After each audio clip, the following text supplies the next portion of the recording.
আল্লাহ বলে চোখে ধাঁধা লেগে যাবে, ধাঁধা লেগে যাবে বাপ। ইসরাফিল ফু দিবে, জমিনের কাঁপ উঠবে, আর মানুষের চোখ ধাঁধা লাগবে। ধাঁধা লাগবে কেন? ভেলকি লেগে যাবে কেন? চোখের সামনে আসমান ভেঙে পড়বে, চাঁদ খসে পড়বে, সূর্য খসে পড়বে, তারকারাজি খসে পড়বে, পাহাড় উঠতে থাকবে, জমিন রেজা রেজা পাউডার পাউডার হয়ে যাবে, সাগর খাল নদীর পানিগুলো উঠতে থাকবে জলীয় বাষ্পের মতো, টকবক করে উতরাইতে উতরাইতে উড়ে যাবে। এই অবস্থা দেখে যেদিকে তাকাবে মানুষ ভেলকি লেগে যাবে, হায় হায় এটা কি হচ্ছে, এটা কি হচ্ছে, ওইটা কি হচ্ছে। খোদার কসম, কোরআনে আল্লাহ বলে এক মানুষ আরেক মানুষকে দৌড়তে দৌড়তে বলবে আইনাল মাফার, ভাইয়া পালাবো কোথায়, আশ্রয় কোথায়, দাঁড়াবো কোথায়, নিরাপত্তা কোথায়। আর শাজিম থেকে আল্লাহ বলবেন কাল্লা লা ওয়াজার, না বান্দা আজ আর কোথাও ঠিকানা নাই। কাল্লা লা ওয়াজার, আজ আর কোথাও আশ্রয় না বান্দা। ইলা রব্বিকা ইয়াউমা ইদিনিল মুস্তাকার, আজ শুধুই আশ্রয়ে তোমার রব আল্লাহর নিকট। কার নিকট বলেন? আল্লাহর নিকট। ইউনাব্বাউল ইনসানু ইয়াউমা ইদিন বিমা কদ্দামা ওয়া আখার। রব্বুল আলামিন বলেন ইসরাফিলের শিঙ্গা ফু দিয়ে পুনরায় আমি আল্লাহ হাসরের মাঠে সবাইকে নিয়ে আসব, আর প্রত্যেকটা মানুষকে তার জিন্দিগির দুইটা জিনিস জানাবো। একটা হলো ভালো কিংবা মন্দ তুমি নিজের হায়াতে যা করেছ, আরেকটা হলো ওয়া আখার, তোমার মৃত্যুর পরে তোমার নামে ভালো কিংবা মন্দ যা কিছু দুনিয়াতে চালু ছিল, দুইটার হিসাব। এই মসজিদে আমি নামাজ পড়েছি মোট যত ওয়াক্ত, এটাও আমার আমল নামাতে জমবে। এই মসজিদে আমি 1 লক্ষ টাকা দিছিলাম, 10,000 টাকা দিছিলাম, বিনিময়ে এই মসজিদটা হয়েছে। এরপরে যতদিন এই মসজিদে মুসল্লি নামাজ পড়েছে তাদের নেকির সমপরিমাণও আমার নামে জমবে। এই টেলিভিশনে আমি যতদিন দেখেছি নাচ গান নর্তকীর ছবি, এটা আমার নামে গুনাহ জমবে। আল্লাহর কসম বাপ, আমার মৃত্যুর পরে স্ত্রী সন্তান ছেলে মেয়ে আমার ঘরে যেই রঙিন টেলিভিশনে নাচ গান যত বছর ধরে দেখেছিল, আল্লাহর কসম বাপ, সমস্ত গুনার 100 সমান আমার আমল নামার মধ্যেও জমা হবে। 100 মিসলু আসামে মান তাবিআ, অর্ধেক অর্ধেক। মিসলু মানে সমান, সমান সমান। লা ইয়ানকুসু যালিকা মিন আসামিহিম শাইআ, এক বিন্দু গুনাহ নাফরমান যে করছে তারও কমাবে না, যে ব্যবস্থাপনা করেছে তারও কমবে না। অপেক্ষা করে আপনি নিশ্চিন্ত থাকেন। আপনার টাকা দিয়া কিনা টেলিভিশন আপনার মৃত্যুর পরে তারা ছেলে মেয়ে স্ত্রী সন্তান দেখবে, অথচ আপনার নামে কোনো কিছু জমা হবে না। না না, তারা কি এত বড় অকৃতজ্ঞ নাকি? তারা বলবে আমনে আব্বা নিশ্চিন্তে কবরে যান, আমরা পাঠামু আপনার নামে গুনাহ, আপনি টেনশন করেন কেন? আপনি আমগো বাপ না, আপনি কোনো চিন্তা করেন, কোনো চিন্তা। আপনি সুদে টাকা দিয়ে আমারে মানুষ করছেন, সুদে টাকা দিয়ে ঘর করে দিছেন, আপনি মরার পরেও আপনার নাম ভুলবো কেন? সুদের টাকা চলবে, আপনার নামও আমল জমবে, গুনাহ জমবে, অসুবিধা কি? আপনি নিশ্চিন্ত থাকেন। নাউযুবিল্লাহ। হ্যাঁ বাপ, খামখেয়ালি করেন না, আমি অনুরোধ করছি। আমি লম্বা কথা বলতে চাই না, অল্প কথাই। আমার কথা হলো খামখেয়ালি করেন না, না না, খামখেয়ালি করবেন না। আমার বাপ, আবারও বলছি, আপনি আমি তামাশা করেন। নওজোয়ান ছেলেরা, নওজোয়ান, কোনোভাবেই তুমি এই জওয়ানির হালাতে শেষ পর্যন্ত থাকতা না, হয় কবরে চলে যাবা, নয় বৃদ্ধ হয়ে যাবে। আমার বাপ, এই শরীর যৌবন হয়তো কবরে পাঠাই দিবে, আর নাই তো শরীরটা দুর্বল হইয়া বৃদ্ধ হয়ে যাবে। এই জওয়ানি থাকবে না দোস্ত, থাকবে না। আজকের সারাদিনে যার কপালে 1 ওয়াক্ত নামাজের সেজদা নাই, বাপ তুমি বহুত বড় বদনসিব, তুই বড় মন্দ কর, তুই বহুত বড় দুর্ভাগা। তোমার উপরে খোদার লানত, তোমার উপরে তোমার রসুলের লানত, তোমার উপরে আল্লাহর সমস্ত ফেরেস্তার লানত, তোমার উপরে আল্লাহর সমস্ত মাখলুকাতের লানত। এত অভিশাপ নিয়ে তুমি বাঁচতা না, ভালো থাকতে পারতা না, সুখে থাকতে পারতা না। অনুরোধ আমার, কোরআনুল কারীমের মধ্যে আছে, আল্লাহ তাআলা নবী সাল্লাল্লাহু আলাইহি ওয়াসাল্লামকে বলেছেন, বন্ধু মনের ইচ্ছা মতো যে চলে, আরাআইতা মান ইত্তাখাযা ইলাহাহু হাওয়াহু আফা আনতা তাকুনু আলাইহি ওয়াকিলা। আল্লাহ নবীকে জিজ্ঞেস করতেছে, বন্ধু মনের ইচ্ছা মতো যে চলে, আমি তো তার কোনো দায়িত্ব নেব না, বাকি আপনার কাছে জানতে চাই, আফা আনতা তাকুনু আলাইহি ওয়াকিলা, আপনি নবী, আপনি আপনার এমন উম্মত যে মনের ইচ্ছা মতো চলে, আপনি তার ওকিল হবেন? আল্লাহ জানতে চাইছে। আপনি দায়িত্ব নিবেননি কোন? আমি নিতাম না, সাফ কথা। আমাকে সেজদা করে নাই এমন নাফরমানের দায়িত্ব আমি নেব না, আপনি নেবেন কিনা কোন? তো নবী কি বলবে? হ আমি নেব। হ্যাঁ, কথা রাসূলুল্লাহ সাল্লাল্লাহু আলাইহি ওয়াসাল্লাম বলবে যে আল্লাহ, যে আমনের দুশ্মন সে আমার বন্ধু। তাইলে তাইলে আহা, এজন্য দোস্ত আল্লাহর পাক ডাইরেক্ট বলছে, আফা আনতা তাকুনু আলাইহি ওয়াকিলা, বন্ধু মনের ইচ্ছা মতো যে চলে, আমি দায়িত্ব নেব না, আপনি নেবেন কিনা বলেন, আপনি ওকিল হবেন কিনা? ওয়াকিল। এরপরে আল্লাহ বলছে, আম তাহসাবু আন্না আকসারাহুম ইয়াসমাউনা আও ইয়াকিলুন। আল্লাহর দোহাই ছেলেরা আমার এই কথা শোনো, এই একটা আয়াতের শব্দ তরজমা মনোযোগ দিয়া শোনো বন্ধু। রাসূল বলছে, আল্লাহ নবীকে বলছে, বন্ধু মনের ইচ্ছা মতো চলে, নামাজ নাই, রোজা নাই, বন্দিগি নাই, আল্লাহ নাই, আখিরাত নাই, কোরআন নাই, সুন্নাহ নাই, মনে যা চায় গুনাহ আর নাফরমানির মতো যে চলে, আপনি হয়তো ভাবতে পারেন সে কিছু শুনে অথবা কিছু বুঝে। আল্লাহ বলে, বন্ধু আমি বলতেছি, ইনহুম ইল্লা কাল আনআম, এটা আর কিছু নয়, আর কিছু নয়, শুধুই জানোয়ার, শুধুই জানোয়ার, শুধুই জানোয়ার, শুধুই জানোয়ার। ইনহুম ইল্লা কাল আনআম। নফি ইস্তিসনা আরবি ভাষার গ্রামারের নিয়ম হইল নফি ইস্তিসনা তাকিদ বুঝায়। আর কিছু নয়, আর কিছু নয়, শুধুই জানোয়ার, এটাই তর্জমা। অর্থ এমনি কইতেই, বালহুম আযাল্লু সাবিলা। আল্লাহ বলে, না বন্ধু জিদ তো আমার কমল না। আল্লাহ বলে, বন্ধু রাগ তো আমার কমে নাই, তারে জানোয়ার বলে আমার আল্লাহর রাগ কমে নাই। আল্লাহ বলে, না বন্ধু না, এটা জানোয়ারও না, এটা জানোয়ারের চাইতো নিকৃষ্ট পথহারা। এটা কুত্তাও না, শুয়োরও না, এটা গরুও না, ছাগলও না, এটা কি কুত্তাও না, না না না, এর চাইতো পথহারা। এক কুকুর যদি কেউ লাঠি আলগি দেয়, তাহলে সেই কুকুর বুঝে আমারে মারবে, আমার ক্ষতি হবে, দৌড় মারে।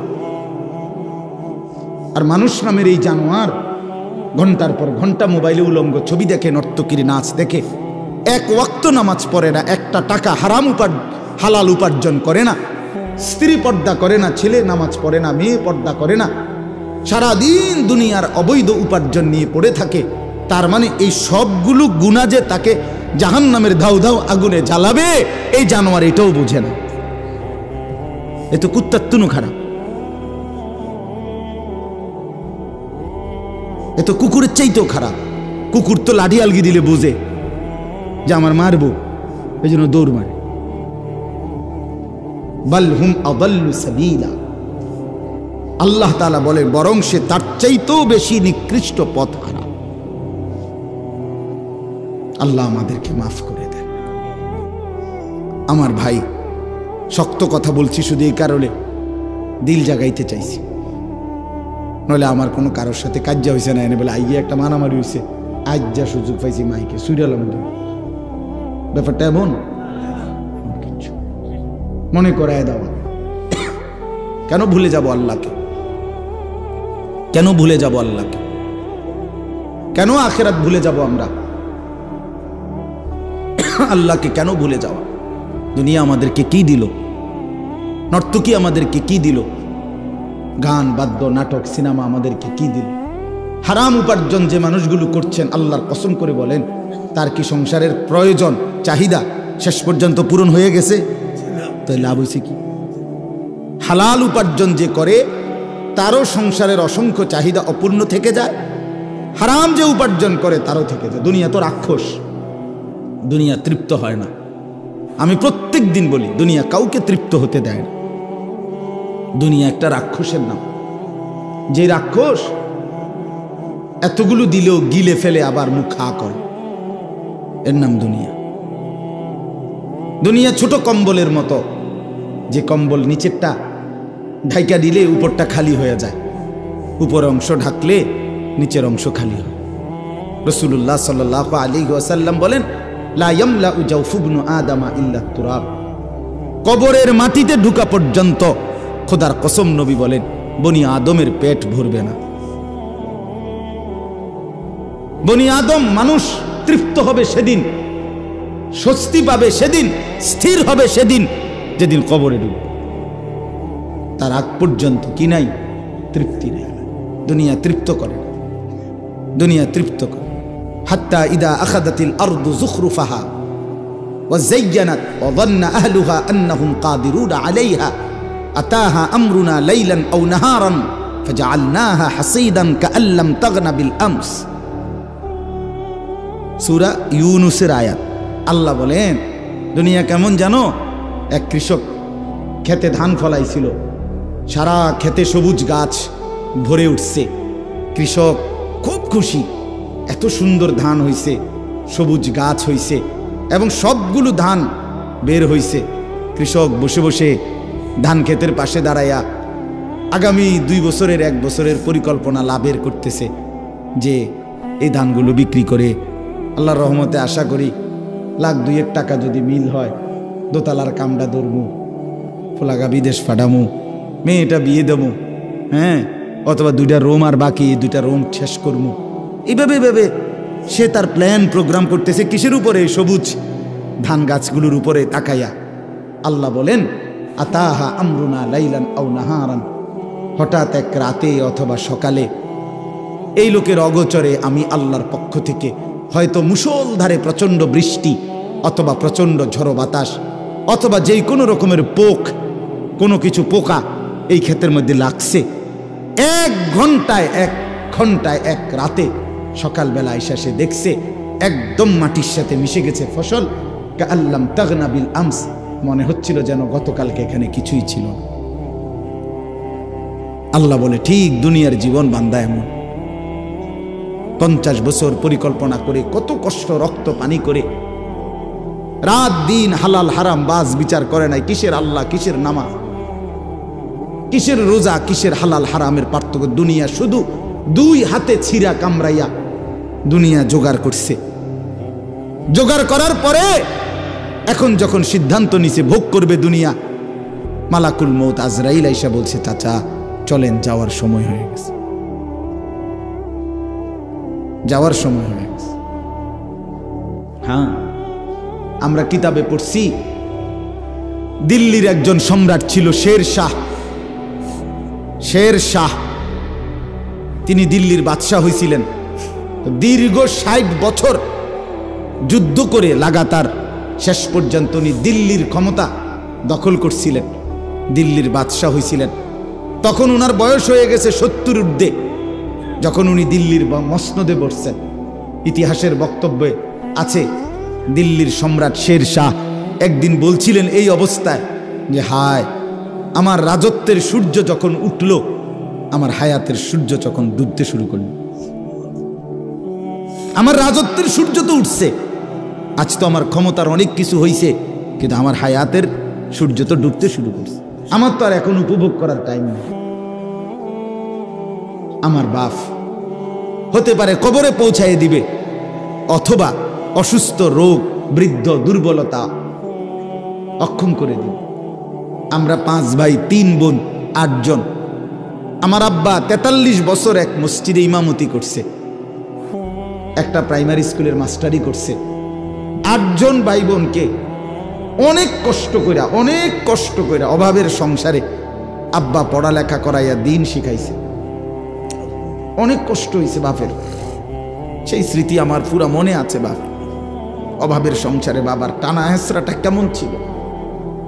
8টা ভাই বোন পড়ালেখা করাইতে গিয়ে বাবার বুকটা মাটির সাথে লাগিয়ে গেছে। একটা গেঞ্জি দিয়েও বাবার জিন্দেগি চলছে। আমার একটা বয়ানের মধ্যে আছে, আমি একবার বলছিলাম, আমি ঈদের দিনেও আমার ঈদের পাঞ্জাবিটা সেলাই হয় নাই, ঈদের দিনও আমি দাঁড়াইয়াছিলাম টেইলারের সামনে। টেইলারের দোকানদার সেলাই করে দেওয়ার পর এরপরে আমি ঈদগাহে নামাজ পড়তে গেছি। ছোটবেলায় আমার ছোট ভাই 1 কেজি আটার টাকার থেকে আমার মা বলে দিছে, 1 কেজি আটার টাকা দোকানদারে দিয়া কইবি তোরে যেন 2 টাকার কম দেয় আটা, ওই 2টা টাকা যেন তোকে দেয়, সেই 2 টাকা দিয়া তুই কিছু খাইস। মা এইভাবে সংসারে ছোট ভাইরে টাকা দিছে। আমি 10 পয়সা দিয়া, একের কসম আল্লাহর আমার পুরা মনে আছে, আমি 10 পয়সা দিয়া 3টা সুপার বিস্কুট, এই পয়সাওয়ালা যে বিস্কুট ছোট ছোট সুপার বিস্কুট না বিস্কুট, এই 10 পয়সা দিয়া 3টা সুপার বিস্কুট আমারে দোকানদারে দিছে। আমি ওই 3টা বিস্কুট পানি ভিজাইয়া খাইয়া এরপরে পড়তে গেছি। তো সেই অভাবের সংসারে বাপ আমগরে বড় করছে। আজ যখন আমরা 5 ভাই, আমাদের আলাদা বাড়ি আছে, ঘর আছে, আজ অনেক টাকা আছে, অনেক টাকা। আজ যদি বাপ থাকতো তো 10টা মুরগি যদি একলগে জবাই করে পারতাম, খাওয়াইতাম, কোনো অসুবিধা হইতো না আমার। আজ তো আমার সব আছে, আজ তো আমার অনেক টাকা আছে বাপ, কিন্তু আমার বাপ তো নাই। বাপ আমার 2015 সালে কবরে চলে গেছে। তাইলে বন্ধু, দুনিয়া শেষ করা যায় না, দুনিয়া ভোগ করা যায় না দোস্ত। হায়াত নষ্ট না করা, জিন্দেগি নষ্ট না করা। প্রত্যেকের কাছে অনুরোধ করলাম, ওমা হাদিহিল হায়াতুদ দুনিয়া ইল্লা লাহবু ওয়া লাইব ওয়া ইন্নাদ দারাল আখিরাতা লাহিয়াল হায়াওয়ান লাউ কানু ইয়ালামুন। আল্লাহ বলে, বান্দা শোনো, দুনিয়ার জীবন শুধুই তামাশা, শুধুই খেলাধুলা। ওয়া ইন্নাদ দারাল আখিরাতা লাহিয়াল হায়াওয়ান, আখিরাতের ঘর, জান্নাতের ঘর বান্দা, সেটাই কেবল জীবন, সেটাই কেবল বেঁচে থাকা। লাউ কানু ইয়ালামুন, যদি তুমি বুঝতে, যদি বুঝতে। ছেলেরা, হায়াত নষ্ট করে দিও না বাপ। কাজে লাগাইলেও যৌবন শেষ হয়ে যাবে, কাজে না লাগাইলেও যৌবন শেষ হয়ে যায়। অমিনকুম মান ইউতাওয়াফা মিন ক্বাবল, আল্লাহর ওয়াদা বাপ। হায়াত নষ্ট করে দিও। একটা মানুষ সুস্থ সবল মুসলমানের বাচ্চা, তুমি তাগড়া জওয়ান, তোমার দ্বারা পৃথিবী গড়বার কথা, তোমার দ্বারা দেশ করবার কথা। এই তোমরা যারা এখানে লেখছো শিকড়ের বন্ধন, করম আলীর বংশ, আমি শিকড়ের বন্ধন জিজ্ঞেস করতে চাই। শিকড় যে না ভুলে, সেই শিকড় চিনে, যাদের মাথার চুল বাবার মতো না, দাদার মতো না, ইসলামের মতো না, আলেম ওলামার মতো না, তোমার শিকড়ের সাথে কোনো সম্পর্ক নাই। মিথ্যাবাদী তুই বেটা।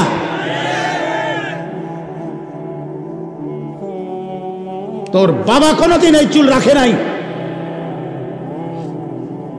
কথা বলেন না কেন? এটা শিকড়। তুমি শিকড় ছিঁড়ে ফেলছো। শিকড় কাগজে লিখলে হবে না, প্রমাণ করো তোমার শিকড়। তোমার দাদা দিন রাত, তোমার দাদা মোবাইলে উলঙ্গ ছবি দেখতো না? এই বেটা কথা কয় না কেন ছেলেরা? তোমার বাপ দিবানিশি মোবাইলে উলঙ্গ ছবি দেখতো, তো তুমি যে সারা দিন সারা রাত মোবাইলে উলঙ্গ ছবি দেখো, সারা দিন এটা টিফো, এটা নি শেকড়। কোথায় তোমার শেকড়? কই? আমার শেকড়ের বন্ধন আছে। আমার বাপকে দেখছি আজীবন পাঞ্জাবি গায়ে দিছে, আমি পাঞ্জাবি গায়ে দিই। আমার বাপ আজীবন টুপি মাথায় দিছে, আমার টুপি আছে। আমার বাপ আজীবন দাড়ি রাখছে, আমার দাড়ি আছে। আমার বাপ আজীবন মিসওয়াক করছে, আমার মিসওয়াক আছে। আমার বাপ আজীবন টয়লেট পেপার ব্যবহার করছে, আমার টয়লেট পেপার আছে। আমার বাপ আজীবন তসবি ব্যবহার করছে, আমার কাছে তসবি আছে, ওই যে তসবি এনে তুইলাম। আমার বাপ আজীবন আতর ব্যবহার করতেন, আমার কাছে আতর আছে। আমি শেকড়ের বন্ধন আছি আমার। তোমার শেকড়ের বন্ধন তুমি বলো, বলো মিয়া, তোমার ইসলাম তুমি বুঝায় দাও, তোমার বাপকে বলো। আমি তো অসংখ্যবার বলছি, তোমরা যারা সিনেমার নর্তকীর ছবি, নাচ গান, জিনা ব্যভিচারের দৃশ্য দেখো, এই বাপ, তোমরা এক পবিত্র মুসলমান মায়ের 2 বছর দুধ খাইয়া বড় হইছিলা, তোমরা ওই নর্তকীর হাতে বড় হও নাই, মায়ের হাতে বড় হইছো তোমরা। তুই বেটা নর্তকীর সন্তান না, তুই এক মুসলমান মায়ের সন্তান। তুই মাকে ভুলে গেলি কেন? এই বেটা মাকে ভুলে গেলি কেন? বাবাকে ভুলে গেলি কেন? আল্লাহকে ভুলে গেলি কেন? ইয়া আইয়ুহাল ইনসান মা গাররাকা বিরাব্বিকাল কারীম। হযরত মাওলানা তারেক জামিল সাহেব, পাকিস্তানের দাওয়াত ও তাবলীগের বিশ্ববিখ্যাত মুরব্বী, উনি এই আয়াতের এইসা শানদার তর্জমা বলছিলেন।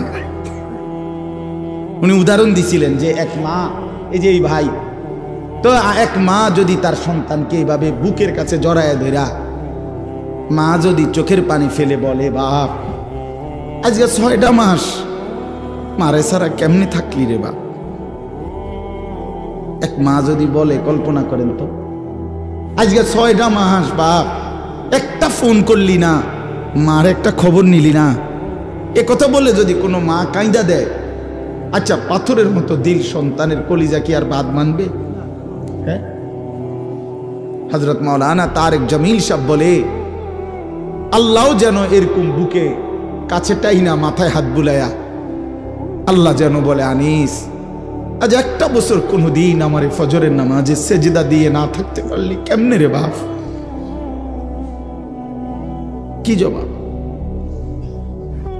হ্যাঁ, আল্লাহ যদি বলে রাত 11টা বাজে ঘুম থেকে তুলে, আনিস আজকের সারাটা দিনে 1 ওয়াক্ত নামাজ না পড়ে আমারে ভুলে কেমনে রে থাকতে পারলি? কি জবাব দিবা যুবক? কি বলবেন? ওই মা আপনারা যারা নামাজ পড়েন নাই, আপনারা কি বলবেন? বোন আপনারা যারা বেপর্দা, আপনারা কি বলবেন? মা গাররাকা বিরাব্বিকাল কারীম।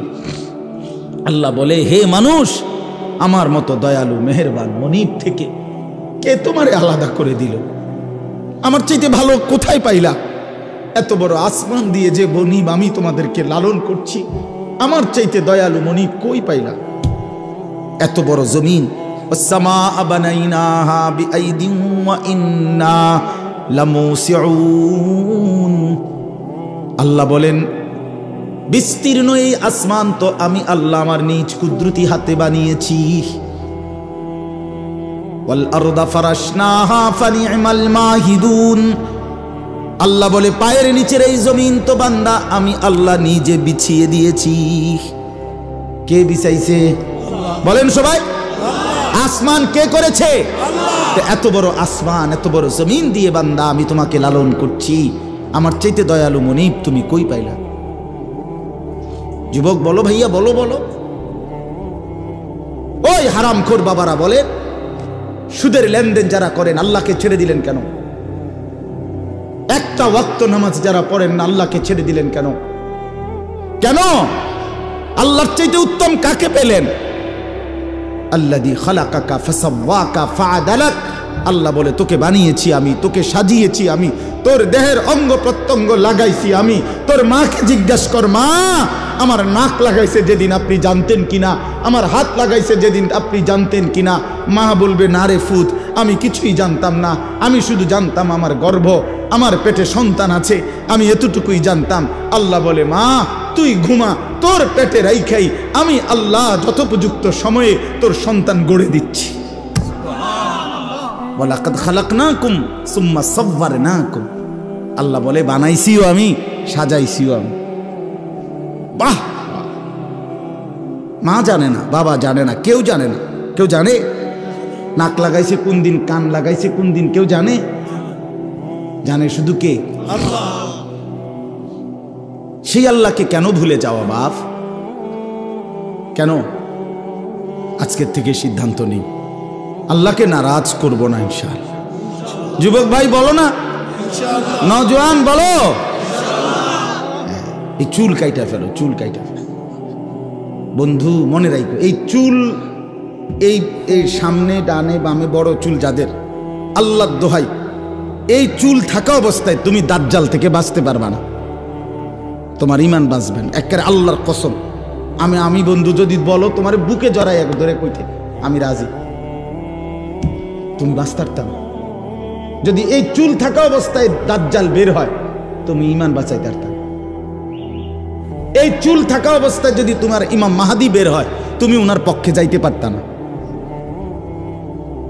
এই চুল সরাসরি দাজ্জালের অনুসারীদের চুল, ঠিক আল্লাহর কসম। রাসূলুল্লাহ সাল্লাল্লাহু আলাইহি সাল্লাম দাজ্জালের যতগুলো বর্ণনা দিয়েছেন তন্মধ্যে দাজ্জালের চুলের বর্ণনা প্রত্যেক হাদিসে যতবার নবীজি দাজ্জালের চেহারার বর্ণনা দিছে ততবার চুলের কথা কইছে। কেন কইলেন এত গুরুত্ব দিয়ে? নবী সাল্লাল্লাহু আলাইহি সাল্লাম, হ্যাঁ বা এই জন্য দুশ্মন কৌশল করে এই চুল বর্তমান মুসলিম যুব সমাজের কাছে ব্যাপক পরিচিত করে দিয়েছে। এই বিকৃত কাটিং এর চুল, মানে চুল তো আমরাও কাটাইছি ছোটবেলা, যৌবন তো 18-20 বছর বয়সের হায়াত আমরাও তো পার করে আসছি, সেলুনে তো আমরাও বহুবার গেছি, কিন্তু এত রকমের চারদিকে কোবাইন্না কাটিং চুল এটি তো আর দেখছি না। এগুলা মূলত সাফাতি দিয়া কোবাইছে এগুলার, এই যে ছবিগুলো লাগানো থাকে না, এরা নির্দিষ্ট কোনো জায়গায় ফিড়াফিড়ি লাগছে মারামারি, আর ওরা আচ্ছা তরে সাফাতি দিয়া মাথাত কোপাইছে কতক্ষণ, যার জেন দিয়া কোপ পড়ছে এনদের সিলাই লাগছে। সিলাইয়ের কারণে চুল প্রথম উঠাইছে, যে সিলাই করতে হলে চুল কি করতে হয়, সরাই ছাঁচতে হয় না, সাইচ্চা যখন সিলাই দিছে, পরে যখন সিলাই খুলছে, সিলাই তো খুলছে, এটা মিলছে, কিন্তু চুল আর ওঠে না, কারো এন দিয়ে ওঠে না, কারো এদিক দিয়া, কারো এদিক দিয়া। এখন কি করা, তো তারা সিদ্ধান্ত করছে যে এটার ডিজাইন হিসেবে চালাই দি, দেখবি বেকুব পাইবি, কোনো অসুবিধা নাই, এটারে একটা ফ্যাশন ক, হ্যাঁ দেখবি আমগো এই ফ্যাশন, এই কোবাইন্না ফ্যাশন, এটা অনুসরণ করার মতো পাগল বহুত পাইবা, চালাই দে চালাই দিছে। বাহ, পরবর্তী মাতালেরা ছুটছে, একটাবার জিজ্ঞাসাও করলো না যে এটা কি কাটি। আস্তাগফিরুল্লাহ, আস্তাগফিরুল্লাহ। লজ্জা থাকা উচিত, হায়া থাকা উচিত, শরম থাকা উচিত বেটা। আল্লাহ রাসূল সাল্লাল্লাহু আলাইহি ওয়াসাল্লাম স্পষ্ট হাদিসে বলছে, ইন্নাহু শাবুন কাতাতুন, নবীজি বলছে দাজ্জাল হবে যুবক, কাতাতুন দাজ্জালের চুল হবে এলোমেলো, স্বাভাবিকতার পরিপন্থী, আওয়ারুল আইন, আর 3 নম্বর দাজ্জালের চোখ একটা হবে কানা। এই 3টা প্রধান বৈশিষ্ট্য রাসূল বলছে দাজ্জালের। 1 নম্বর সে হবে যুবক, 2 নম্বর সে হবে এলোমেলো চুলওয়ালা, স্বাভাবিক চুলের বিপরীত, 3 নম্বর আওয়ারুল আইন, এক চোখ কানা। আপনারা বেঁচে থাকলে আগামী অল্প সময়ের ভিতরেই দেখবেন, ছেলেরা তোমরাও দেখবা, এই অল্প, আমি তো দেখছি, আমি সৌদি আরব দেখছি এক যুবককে, বাংলাদেশও একবার দেখছি, আগামী অল্প কিছুদিনের ব্যবধানে দেখবেন এই এক চোখ ইচ্ছা করে আটকাইয়া ফেলা, এটাই নতুন ফ্যাশন আসবে, বেশি দিন নেই, বুঝেন না? মানে চশমা অথবা এমন কোনো ডিজাইন আসবে যে এই চোখ এটা ঢাকা, কিরে ভাই এটার অসুবিধা কি, দেখা তো যায়, এক চোখ দিয়ে দেখলেই তো হলো, দেখতেই তো। 60টা ছিদ্রওয়ালা ফ্যান যদি কিনতে পারে, এরকম পাগল যদি পাওয়া যায়, এই পাগল পাইতে কয়দিনের ব্যাপার, বুঝেন না? না তাইলে আপনি বুঝেন না, এই পাগল যদি পাওয়া যায় তো তাহলে এই পাগল পাইতে সমস্যা কি? হ্যাঁ, আস্তাগফিরুল্লাহ, আস্তাগফিরুল্লাহ। আহা, লেবাস পোশাক নিয়ে বাড়াবাড়ি, আপনি বলবেন না না বাড়াবাড়ি না, আল্লাহ তাআলা কোরআনুল কারীমে স্পষ্ট বলছে, ইয়া বনি আদমা কদ আনজালনা আলাইকুম লিবাসান। আল্লাহ বলে, বান্দা বনি আদম, আমি আল্লাহ, আমি কোরআন নাজিল করেছি, যেমন আমি বৃষ্টি নাজিল করেছি, আমি লোহা নাজিল করেছি, ঠিক হুবহু খোদার কসম কোরআনের আয়াত, আল্লাহ বলে পোশাক আমি আল্লাহ নাজিল করেছি। পোশাক কোনো খামখেয়ালি বিষয় না, পোশাক আল্লাহ বলছে কাদ আনজালনা আলাইকুম লিবাসান, আমি পোশাক নাজিল করেছি। ইবলিসের প্রথম হামলা কি? পোশাকের উপর। এটা জানেন? কথা বোঝেন নাই? ইবলিস হওয়ার পর, মরদুদ হওয়ার পর, রাজিম হওয়ার পর, অভিশপ্ত, আল্লাহ যখন তাকে আল্লাহর দরবার থেকে বের করে দিছে, তখন সর্বপ্রথম ইবলিসের আদম এবং হাওয়ার উপরে ষড়যন্ত্র করার পরে প্রথম তাদের কি ক্ষতিটা করছে? বনি আদমের প্রথম ক্ষতি করে ইবলিস, তার লেবাস এবং পোশাক খুলে ফেলে। এই জন্য আদম এবং হাওয়া আলাইহিমাস সালাম, কোরআনে আছে, যখন ওই নিষিদ্ধ গাছের ফল ইবলিসের প্ররোচনায় ভক্ষণ করছে, সাথে সাথে ওনাদের গায়ের থেকে পোশাক খুলে পড়ে গেছে। এই জন্য ইবলিসের প্রথম আক্রমণ পোশাকের উপর। এটা কোরআনের আয়াত, সূরা আরাফে আছে। অতএব প্রিয় বন্ধু, মুসলমানের পোশাক গুরুত্বপূর্ণ, মুসলমানের লেবাস গুরুত্বপূর্ণ, মুসলমানের সাজসজ্জা গুরুত্বপূর্ণ, মুসলমানের চুল দাড়ি। নালে নবীজি সাল্লাল্লাহু আলাইহি সাল্লাম, আপনারা রাগ করেন না, বুঝার জন্য, রাসূলুল্লাহ সাল্লাল্লাহু আলাইহি সাল্লাম যতবার দাড়ি লম্বা করতে বলছে, আল্লাহর কসম, রব্বে কাবার কসম, আপনি আলেমদেরকে জিজ্ঞেস করেন, যতবার নবীজি বলছে দাড়ি লম্বা করো, তার আগে বলে নিছে মুশরিকদের বিরোধিতা করো। খালিফুল মুশরিকিন, খালিফুল ইয়াহুদ, খালিফুল নাসারা, ইহুদিদের বিরোধিতা করো, মুশরিকের বিরোধিতা করো, নাসারা খ্রিস্টানদের বিরোধিতা করো। এটা বলিয়া বলছে এই বিরোধিতার এক নাম্বার ধাপ হইল দাড়ি লম্বা করো। ওয়াফিরুল লুহা, আফুল লুহা, দাড়ি লম্বা করো। এই যতবার এটা কইছে এতবার আগে এটা কইয়া লইছে। তার মানে মুশরিকের সাথে, কাফেরের সাথে, ইহুদির সাথে, খ্রিস্টানের সাথে মুসলমানের বাহ্যিক আকৃতির পরিবর্তন বোঝা যাবে দাড়ি দ্বারা। আর জন্য আপনি এটা খামখেয়ালি মনে করেন।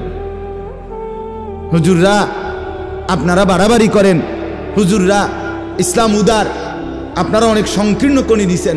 কি উদার? মানে যে সমস্ত নাস্তিক মুরতাদরা, ইসলামের দুশ্মনরা বলে ইসলাম উদার, তোদের এই উদারের অর্থ কি? মানে বেডা বেডি, হালাল হারাম, জায়েজ না জায়েজ, কিচ্ছুর কোনো বাস বিচার নাই, এটা নিয়ে উদারতা। কথা বলেন না কেন? আপনারা শুনবেন, অলরেডি বাংলাদেশে শক্তভাবে কার্যক্রম চলতেছে যে এই ট্রান্সজেন্ডার মতবাদ নিয়ে। এই ট্রান্সজেন্ডারের জঘন্য থাবা আমার সমাজকে জিনা, ব্যভিচার আর অসভ্যতার একেবারে ডাস্টবিন বানায় ফেলবে। এটা গ্রামের মানুষ আপনারা অনেকে জানেনও না, আপনারা বুঝমান ছেলেদের কাছ থেকে জেনে নিবেন। সারা ইউরোপের মধ্যে নতুন মতবাদ হইল নারী এবং পুরুষের মধ্যে তাদের দেহ মূল কিছু না, মন হইল মূল বিষয়। বর্তমান পৃথিবীর আধুনিক ইউরোপের একটি মতবাদ, নারী পুরুষ দেহের দ্বারা না, নারী পুরুষ মনের দ্বারা নির্মিত হয়, দেহ দ্বারা না। কোনো ছেলে যদি 18 বছরের ছেলে, তার সারা দেহের অঙ্গ পুরুষের, ছেলের অঙ্গ, সে যদি বলে, তার মন যদি বলে সে আমি নারী, তাইলে আধুনিক ইউরোপের দাবি হল তাকে নারী হিসেবে পরিবর্তন হওয়ার অধিকার দিতে হবে। এটারই ট্রান্সজেন্ডার কথা। কোন মেয়ের দেহের অঙ্গ নারীর, কিন্তু সে যদি বলে যে আমার দেহ যদিও নারীর, কিন্তু আমার মন বলে আমি পুরুষ, তাহলে তাদের দাবি, এবং বাংলাদেশে এটা পুরাপুরি অলরেডি ট্রান্সজেন্ডার সুরক্ষা আইনের খসড়া লেখা হয়েছে, এই কিছুদিনের মধ্যে পাশ হয়ে যাবে। অর্থাৎ তাকে নারীর হওয়ার পরেও, সারা দেহের অঙ্গ নারী হওয়ার পরেও তাকে অপারেশন করে, সার্জারি করে ছেলে হওয়ার সুযোগ দিতে হবে। অথবা যদি সে সার্জারিও না করে, অঙ্গ দেহে মেয়ের নিয়েই সে যদি ছেলের মতো সাজে, তাইলে ছেলেদের সাথে তাকে থাকতে, চলতে, উঠতে, বসতে, শুইতে, খাইতে, ঘুমাইতে দিতে হবে।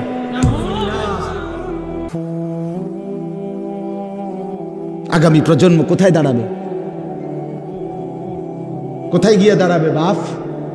2-4 জন জেনাখোর বেবিচারী, 2-4 জন অসৎ চরিত্রের ছেলে পেলে কাছে হয়তো ভালো লাগবে বিষয়টা, কিন্তু ইমানদারের কি হবে? কথা বলেন না। নেককারদের কি হবে? চরিত্রবান এই সমাজ কি হবে? মায়ের বন্ধন, বাবার বন্ধন, ভাই বোনের বন্ধন, আত্মীয়তার বন্ধন, হায়া, লজ্জা, শরম, এই সব যদি উঠে যায় তো এই সমাজ আমাদের কি হালাত হবে বলেন না বাপ? ছেলেরা বাপ, এজন্য খামখেয়ালি করেন না, খামখেয়ালি করেন না। নিজের জীবন নষ্ট করে দিও না বাপ, নষ্ট করে দিও না। আল্লাহ আমাদেরকে বুঝ দান করে, আল্লাহ আমাদেরকে ফিকির দান করে, আল্লাহ প্রত্যেকটা ছেলেকে নেক জিন্দিগি দান করে, পর্দার আড়ালের প্রতিটা মা বোনকে হায়া শরম দান করে। আমার সব সময়ের কথা, একটা হাদিস শুধু শুনাই মা বোনদেরকে। অনেক মা বোন শুনতেছেন, আমি শুনেছি, এই হিসাবে বললাম। মারা বোন, আপনাদেরকে বলি, রাসূলুল্লাহ সাল্লাল্লাহু আলাইহি ওয়াসাল্লাম বলেন, আল মারআতু আওরাতুন। নবীজি বলছে নারী বলে কাকে? আল্লাহ রসুল বলছে নারী বলে কাকে? এক শব্দ বলছে, আওরাতুন। আওরাতুন, নবী বলছে পর্দায় থাকে যে, আড়ালে থাকে যে, নিজেকে লুকিয়ে রাখে যে, নিজেকে গোপন রাখে যে, তাকেই বলে নারী, তাকেই বলে নারী। পর্দা যার নাই, হায়া যার নাই, লজ্জা যার নাই, ইজ্জতের কদর যার নাই, সতীত্বের কদর যার নাই, পবিত্রতার কদর যেই নারীর নাই, বিশ্বাস করেন এটা কোনো বেডিও না, বেডির জাতও না, এটা প্লাস্টিক, প্লাস্টিক, এটা বালতি লোড়া বদনা, প্লাস্টিক। এটা শোপিস, এটা উপভোগের বস্তু। শোপিস, শোপিস মানে হলো মানুষ শোকেস, আলমারি বা বিভিন্ন গ্লাসের ভিতরে যেটা ঝুল রাখে মানুষ দেখার জন্য, শো মানে দেখার জন্য, সাজানো, উপভোগের জন্য। বেপর্দা নারী শোপিস, উপভোগের বস্তু। লম্পট যুবকের উপভোগের বস্তু, খারাইয়া মতে এরকম যুবকের উপভোগের বস্তু। আস্তাগফিরুল্লাহ, আল্লাহ আমাদেরকে মাফ করে দেন। অতএব দুনিয়া খামখেয়ালি করলে হবে না। আমরা শেষ পর্যন্ত, শেষ কথা আমাদের, আমরা মুসলমান, আমাদের আল্লাহ আছে, আমাদের আখিরাত ভুলে গেলে চলবে না। আমরা মৃত্যুকে আড়াল করলে হবে না। আমার বাপ স্বীকার করলেও মরতে হবে, স্বীকার না করলেও মরতে হবে। হবে কিনা বলেন? চোখ বন্ধ রাখলেও মরতে হবে, চোখ খোলা রাখলেও মরতে হবে।